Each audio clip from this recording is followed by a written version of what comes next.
샬롬 반갑습니다. 이번 주 개학하셨죠? 네, 새로운 학기를 시작됐습니다. 새로운 학기 가운데 여러분이 수련회 때 고백했던 것처럼 또 오늘의 말씀의 제목을 기억하면서 그리스도인답게 믿음을 가지고 살아가시기를 축복합니다. 자, 오늘은 신약 성경의 7번째 책인 고린도전서를 함께 살펴보려고 합니다. 고린도전서의 내용들은요, 아주 다양한 내용들이 많이 기록되어 있습니다. 그래서 오늘은 그 내용들은 간단하게 살펴보고 그 내용을 관통하고 있는 한 가지 주제를 조금 집중해서 보려고 합니다. 오늘 말씀 제목과도 같은데요, 말씀 제목을 우리 함께 읽어보겠습니다. 시작. 세상 속에서 그리스도인으로 사는 방법. 한 번 더 시작. 네, 지도 사진이 혹시 준비가 안 됐죠? 네. 이 고린도 전서는 마찬가지로 고린도라고 하는 지역에 있는 교회 바울이 보낸 편지입니다. 이 고린도라고 하는 도시는 위치가 굉장히 중요한데요. 이 고린도라고 하는 도시는 로마 시대에 가장 발달했던 도시 중에 하나입니다.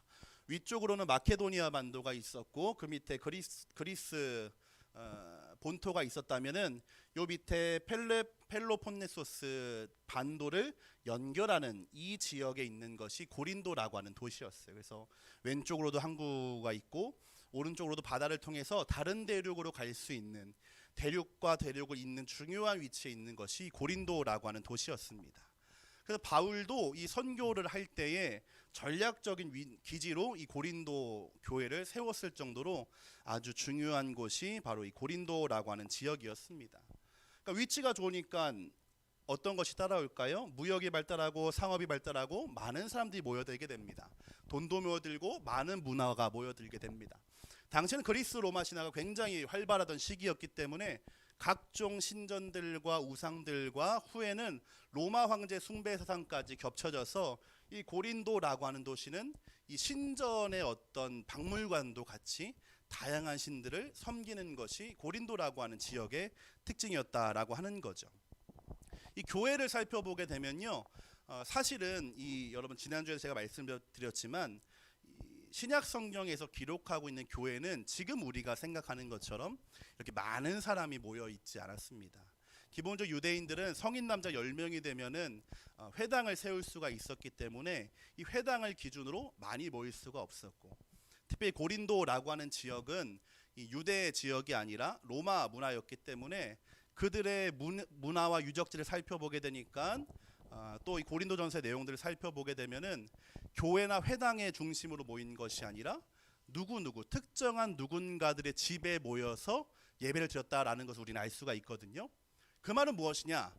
이 교회 공동체, 이 고린도전서라고 하는 편지를 받고 있는 고린도 교회 공동체는 많아봤자 50명 내에 생각보다 작은 규모였다라고 하는 거죠. 근데 문제는 무엇이었냐면 이 크지 않은 고린도 교회 안에서도 무엇인가 갈등이 있고 문제가 있고 어려움이 있었다라고 하는 거예요. 우리가 지난주 로마서를 배울 때 로마 교회의 특징들을 몇 가지 살펴봤죠. 로마 교회의 특징이 뭐였죠? 첫 번째는 사도가 세운 교회가 아니었다라고 하는 거죠. 두 번째로는 아주 건강하고 훌륭한 교회였지만 믿음의 기초가 조금 연약했다라는 것이 이 로마 교회의 특징이었어요. 고린도 교회는 이와는 조금 반대입니다. 고린도 교회는요, 사도 바울이 직접 개척하고 세운 교회였습니다. 개척했을 뿐만 아니라 1년 6개월 동안 함께 지내면서 하나님의 말씀을 가르치고 믿음을 가르쳤던 것이 고린도 교회였어요. 그러다 보니까 이 고린도 교회에는요, 하나님이 주신 많은 은사와 특별한 기적들이 많았던 것이 또한 특징이기도 했습니다. 예를 들면 우리 지난 여름 수련회 때 방언의 은사를 받은 친구들도 있었지만 방언 기도라고 하는 것이 아주 보편적일 뿐만 아니라 구원받은 것의 증거로 여겨졌던 것이 고린도 교회였고요. 방언에 대한 통역과 통변을 하는 은사들, 그래서 성경에 기록된 많은 은사들이 아주 활발했던 것이 고린도 교회였습니다.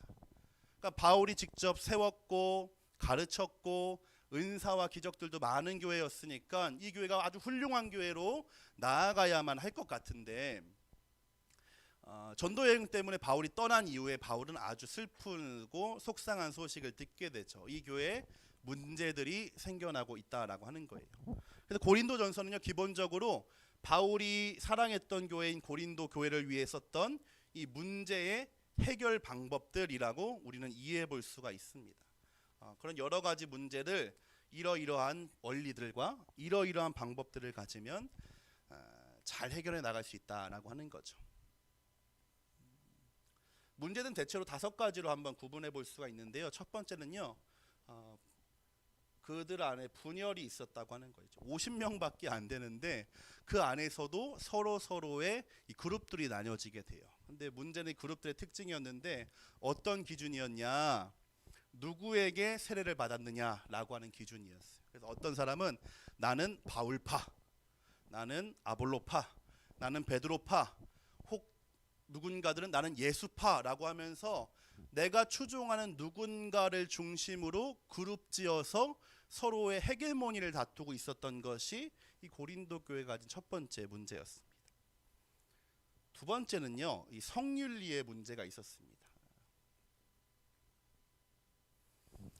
고린도라고 하는 지역에는 아주 높은 곳에 이 신전들이 있었는데 당시의 기록에 따르면 이 고대 문화에서의 이 제사하는 방법은 우리가 생각하는 성경에는 이제 동물들을 잡고 하지만 이 신전에 있는 여자 사제들과의 이 성적인 관계를 맺음으로 해서 예배를 드린다라고 생각하는 것이 이 우상 숭배가 가지고 있는 기본적인 생각들이었어요. 그래서 기록에 따르면요, 이 고린도에는 1000명의 이 성전에 있는 여자 사제들이 있었다라고 합니다. 그러니까 이 고린도라는 지역 자체가 성적인 것에 대해서 좋게 말하면 개방적이지만 조금 비판적으로 부정적으로 말하게 되면은 아무 기준과 아무 기준이 없이 그저 무방비하게 이렇게 낭비되고 있었던 것이 고린도라고 하는 지역의 특징이었다라고 하는 거예요. 그러니까 그 안에 살고 있던 이 성도들 안에도 이러한 문화가 아주 자연스럽게 젖어들었습니다. 예를 들면은 이 성경에 있는 내용이니까 여러분 그냥 참고로 들으세요. 아버지가 두 번째 부인과 결혼을 했는데 아버지가 돌아가신 이후에 아들이 그 어머니와 같이 동거하는 일들, 가족 간의 어떤 성적인 문제가 생기는 것들처럼 참 그런 게 가능할까 싶은 일들이 이 고린도 교회 안에도 만연했다라고 하는 거죠. 세 번째는요, 음식에 관한 문제였습니다. 음식. 여러분 고기 좋아하시죠? 네. 그런데 이 로마 시대에는요, 고기는 99% 우상 신전에게 드려진 제물을 통해서만 유통되었어요. 그러니까 내가 오늘 고기를 먹는다라고 하는 것은 어떠한 경로를 통해서든 나는 이 우상에게 바쳐던 제물을 먹게 되는 문제가 생겼다라고 하는 거죠. 근데 고기 없이 살기는 어렵잖아요. 그래서 이 고기를 먹느냐 마느냐를 가지고 이 교회 안에서 다툼이 있었던 거예요. 어떤 사람들은 예수님 우리를 구원해 주셨고 우리를 자유하게 하셨는데 고기를 먹는 것이 무슨 문제가 되느냐라고 말하는 사람이 일부가 있었는 반면에 또 다른 사람들은 그럼에도 불구하고 어떻게 감히 우상에게 드려진 제물을 먹을 수 있느냐라고 하는 두 사람들 간의 갈등이 있었던 거죠. 네 번째는요, 예배에 관한 거였어요. 예배. 특별히는 성찬의 문제였는데 우리는 우리 교회는 아주 자주 성찬을 하는 편이죠. 원래는 원칙상은 성찬은 모일 때만 하던 것이 원칙인데 우리 교회도 그나마 한 달에 한 번 정도 성찬을 합니다. 그런데 이 당시의 성찬이라고 하는 건요, 지금 우리처럼 빵 조각이나 한 잔의 포도주를 마시는 것이 아니라 함께 음식과 만찬을 나누는 것이 예배와 성찬의 기본적인 내용들이었어요. 그러니까 우리처럼 뭐 찬양도 하고 말씀도 듣고 그러고 끝나는 것이 아니라 함께 음식을 먹고 나누는 모든 시간들이 예배에 포함되어 있었던 거죠. 그런데 이것이 왜 문제가 되었냐면 고린도 교회 안에 여러 가지 계급들이 함께 있었기 때문에 그렇습니다. 아까 말했던 것처럼 고린도 교회는 집을 중심으로 모였는데 그 집안에 한 10명 이상의 사람들이 모일 정도의 집을 가지고 있었으면은 그 사람은 상당히 이 재물이 많은 사람이었겠죠. 근데 이 교회 안에는 이 주인인 사람과 그의 종들과 기타 등등 다양한 인종들과 계급의 사람들이 함께 모여 있었던 거예요. 그러니까 만약 저녁 6시가 예배 시간이라고 한다면 주인이 되는 사람들은 4시부터 먼저 모여가지고 서로 얘기도 하고 음식도 먹고 즐거운 시간을 보내다가 예배 시간 딱 되면 땡 하면은 시작하면은 바로 음식을 먹고 술도 마시고, 그 당시 이제 포도주가 음료에 가까웠으니까 그러면서 예배를 먼저 드리게 되는 것인데, 이 안에 있었던 노예 계급의 사람들은 6시에 맞춰 오는 게 거의 불가능했던 거예요. 그래서 자기 일을 다 끝내고 오게 되면 음식도 없고 혹은 남은 음식들을 먹거나 그렇게 취해 있는 주인들을 보는 것이 당시 고린도 교회의 상황이었던 거죠. 그래서 예배와 성찬의 문제가 있었습니다. 마지막 5번째는요, 이 부활에 대한 여러 가지 오해들과 생각들이 있었습니다. 그리스 철학은 기본적으로 철저한 이원론적 사고를 가지고 있습니다. 이원론은 영혼은 거룩한 것이고 육체는 거룩한 것이 아니고, 여러분 이데아 이런 거 배우게 되죠. 이데아만이 진짜 세계고 지금 우리가 살아가고 현실은 그 이데아의 그림자인 가짜이다 라고 하는 것이 그리스 철학의 기본적인 토대잖아요. 그러니까 이런 논리가 교회 안에도 그대로 있었던 거예요. 그러니까 내가 예수님을 믿고 구원을 받아서 내 영혼은 이제 구원받은 것이 확실하다라고 한다면 아무 쓸모없는 이 몸은 어떻게 사용해도 괜찮다라고 하는 이 쾌락주의적 성향이 있었던 거예요. 또한 거기서 더 나아가서 어차피 이 몸은 죽어서 없어지고 썩어질 거예요. 그러니까 부활했을 때 내 영혼만 부활할 거야 라고 사람들은 생각했던 거죠. 그런데 성경을 자세히 읽고 예수의 말씀을 살펴보게 되면요, 여러분 잘 기억하세요. 우리가 예수님 앞에 설 때 부활하게 되는데 그때는 몸도 같이 부활합니다. 사도신경에 그래서 몸도 부활한다라고 우리가 사도신경을 통해 고백하잖아요. 이런 부활에 대한 사람들의 오해가 있었던 거죠. 사실 각각의 내용들은 조금 더 시간을 충분히 가지고 여러분과 함께 생각을 나누면 더 좋지만, 오늘은 이러한 문제들이 그 안에 있었다라는 것만 우리가 생각하면서 조금 오늘의 주제로 넘어가 보려고 합니다. 이렇게 여러 가지 문제를 로마 고린도 교회가 가질 수밖에 없었던 것은 사실 그들이 부족했거나 그들의 믿음이 약했거나 문제가 있어서가 아니라 고린도라고 하는 도시의 특징이 굉장히 많이 반영됩니다. 우리도 마찬가지죠. 우리가 하나님을 믿고 하나님 나라의 백성으로 살아가지만 우린 지금 어디에 살아가고 있나요? 대한민국 서울특별시, 은평구 혹은 고양시, 파주, 기타 등등의 지역에 살아가게 돼요. 우리의 마음과 영혼은 하나님께 속했다라고 우리가 믿고 있지만 우리가 살아가고 있는 일상생활의 환경은 여전히 고린도, 이 세상 속에 살아가고 있다는 것이 이들의 고민이었고 문제의 원인이었다라고 하는 거예요. 이 분열이라고 하는 문제도 생기게 된 이유는 고린도라고 하는 도시는 많은 사람들이 모여들게 되는데 부자들도 많이 있어서 가난한 철학자나 예술가들이 그 부자들의 후원을 얻고자 하는 이런 경쟁들이 굉장히 가득했어요. 부자들도 내가 누군가를 후원한다는 것을 자랑처럼 말하는 것이 이 고린도 문화였거든요. 그러다 보니까 내가 후원하는 이 철학자가 넓은 광장에서 막 열심히 설교를 하고 가르치는 걸 보면서 뿌듯했던 것이 그들이 매일 보는 삶의 일상이었어요. 아볼로파, 베드로파, 예수파, 바울파로 나뉘게 된 것도 이러한 문화와 배경의 영향을 받아서 내가 지지하는 누군가, 내가 후원하는 누군가와의 깊은 유대감을 자랑하고자 했던 고린도 도시의 특징이 교회 안에도 있었기 때문에 생겨난 문제였다는 거죠. 성윤리도 마찬가지로 그들이 아주 성적으로 타락했기 때문이 아니라 그들이 살아가고 있는 도시 안에 성적인 윤리가 존재하지 않았어요. 예를 들면 여러분 이제 학교 생활을 하시게 되면은 주변에 막 이렇게 욕설을 하는 친구들이 있을 수 있어요. 처음에는 쟤는 왜 이렇게 욕을 하지? 왜 이렇게 저 말을 하면 안 될 텐데? 라고 하다가 그런 친구들과 가깝게 지내게 되고 대화하게 되고 한 학기 지나고 두 학기 지나고 같이 지나게 보면요, 어느 순간 내가 그 욕에 조금 무감각해지기도 하고 나도 비슷하게 따라하기가 굉장히 쉽습니다. 우리는 그러한 환경 속에 살아가고 있는 거예요.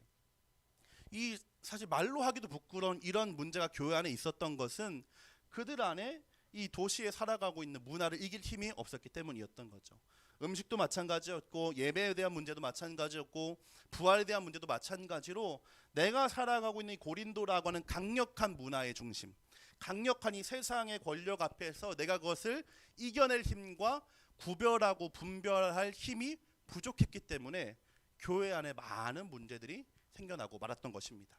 바울은요, 이 긴 편지를 통해서 이러한 문제를 하나하나 설명하고 해결할 방법들을 알려주고 있는데, 오늘은 그 중에 두 가지를 조금 더 집중해서 보려고 합니다. 첫 번째는요, 따라해 보겠습니다. 십자가를 기억하라. 네, 한번 메모해 볼까요? 십자가를 기억하라. 바로는요, 이런 여러 가지 문제를 해결할 기본적인 원리로 첫 번째, 십자가를 기억할 것을 말해요. 우리가 어떻게 구원받았는지를 생각해 보라라고 하는 거죠. 우리가 구원받은 것이 어떤 것에 의해서 구원을 얻게 되었는지 생각해 보라고 하는 거예요. 오늘 말씀은요, 고린도전서 아주 핵심적인 구절이면서 이 내용을 우리에게 잘 알려주고 있습니다. 1장 18절 말씀을 다시 한번 읽어보겠습니다. 시작. 십자가의 도가 멸망하는 자들에게는 미련한 것이요 구원을 받는 우리에게는 하나님의 능력이라. 아멘. 십자가는요, 로마 사람들에게는요 가장 끔찍한 처형 도구였습니다. 그리고 정치 사범들만이 이 십자가 처형에 처해졌어요. 그러니까 십자가라고 하는 것을 우리는 종교의 상징으로 생각하게 되지만, 당시 사람들에게는요 끔찍함과 저주와 아주 그 사람이 용서받을 수 없는 죄를 지었다라고 하는 대표적인 상징물이었던 거예요. 그래서 바울은 이렇게 얘기하는 거예요. 이 십자가의 도가 멸망하는 사람들, 구원을 받지 못한 믿음 없는 사람들에게는 미련한 것이지만 구원을 받는 우리에게는 하나님의 능력이 된다라고 말하는 거죠. 이러한 문제들을 우리가 해결하고자 할 때 어떻게 하면 이 문제를 잘 지혜롭게 해결해 나갈까라고 했을 때, 예수님이 우리를 위하여 어떠한 희생을 치르셨는지, 우리가 어디에서 어떻게 구원을 받았는지, 나라고 하는 존재의 정체성을 기억해 달라라고 부탁했던 거예요. 내가 누구인지 알면, 예수님이 나를 위해 어떠한 대가와 희생을 치렀는지를 기억한다라고 한다면 서로의 다름 때문에 싸우거나 나뉘거나 분열하는 일들이 해결할 수 있다라고 바울은 얘기해 주었던 거죠. 두 번째는요, 따라해 보겠습니다. 서로 사랑하라. 고린도전서 13장은 여러분도 잘 아시는 사랑장이라고 불리는 이 한 장이 있습니다. 사랑은 오래 참고로 시작하는 사랑에 대한 바울의 찬양과 예찬론입니다. 바울은요, 여러 가지들을 얘기하지만 그 중에 믿음도 있고 소망도 있고 사랑도 있는데, 그 중에 제일은 뭐라고? 사랑이라고 얘기합니다. 이러한 십자가를 기억하고 서로를 이해하고 용납하고 문제를 해결할 때 기본적인 원리로 무엇을 가져야 되는가? 서로에 대한 사랑이 있어야 된다라고 하는 거예요. 이러한 여러 가지 이슈들이 교회를 분열하게 할 만한 심각한 문제가 되었던 것은 나는 옳고 너는 틀리다라고 하는 논리가 서로 안에 있었기 때문에 그래요. 나는 옳고 너는 틀려. 나만 옳고 너는 잘못됐어 라고 서로 생각하다 보니까 이 갈등의 골은 좁혀지지 않고 점점 간극이 벌어지게 되었던 거죠. 바울은 그러한 고린도 교회를 향해서요, 서로 사랑해야 된다라고 얘기합니다. 그리고 사랑만이 이러한 문제를 해결할 뿐만 아니라 이 고린도 교회가 하나님을 기쁘시게 하는 온전한 교회로 나아갈 수 있는 유일한 방법이라고 얘기해요. 우리 사랑하는 우리 친구들, 이제 새 학기가 시작하게 됩니다. 흔히 교회에서는요, 교회 밖에 있는 공간들이나 환경들을 세상이라는 말로 종합해서 얘기하곤 합니다. 그래서 세상을 부정적으로 생각하기도 하고 이겨내야만 하는 것 생각하기도 하지만, 우리의 현실은요, 그 세상 속에 살아가고 있는 것이 우리의 현실이에요. 그 어떤 누구도 세상과 동떨어져서 내 믿음을 지키게 살아갈 수 있는 방법은 수도승이 되는 것밖에 없습니다. 우리는 여전히 세상 속에 살아가고 있고 앞으로도 세상 속에 살아가게 될 것입니다. 그때 우리가 고민하고 생각해야 될 것은, 나는 그러면 어떻게 이 세상 속에서 그리스도인이라고 하는 정체성을 잘 지키면서 살아갈 수 있을까? 나는 이 세상 속에서 이 고린도라고 하는 강력한 문화에 이 교회도 사실은 속절없이 무너질 수밖에 없었는데 나는 어떻게 살아갈 수 있을까? 너무나 쉽게 말하는 친구들의 욕설들과 혹은 뭐 이렇게 적절하지 않은 대화들과 이제 남학생들이 겪게 되는 여러 가지 어떤 성적인 농담들과 이야기들과 그러한 문제 안에서 우리는 어떻게 하면 이러한 시대들과 상황들을 잘 통과할 뿐만 아니라 이겨낼 수 있는가라고 하는 거죠. 바울은 두 가지를 다시 한번 얘기해요. 첫 번째는 십자가를 기억해서 내가 누구인지를 기억하라라고 하는 거예요. 내가 그리스도인이라고 하는 사실, 내가 예수님 때문에 구원을 받았다라고 하는 사실을 기억한다라고 하는 것이 중요하다라고 하는 거고요. 두 번째는요, 그러한 문제를 만나고 해결할 때 하나님 먼저 우리를 사랑하셔서 서로 사랑하라라고 하신 그 말씀을 기억해달라라고 얘기하고 있습니다. 이 두 가지 원리를 우리가 잘 기억할 수만 있다면 새롭게 시작되는 한 학기는 그저 뭐 공부만 하거나 그렇게 흘러갈 뿐만 아니라 여러분 그 안에서 여러분 한 사람 한 사람이 참된 그리스도인으로 살아갈 수 있을 줄로 믿습니다. 오늘 말씀을 기억하면서 함께 찬양하도록 하겠습니다. 우리 마지막에 불렀던 찬양인데요. 이 찬양을 함께 고백하면서 하나님 거룩히 살아갈 힘과 가사가 이렇게 되어 있죠. 두려움 없는 믿음을 달라고 기대하면서 우리 함께 찬양하도록 하겠습니다.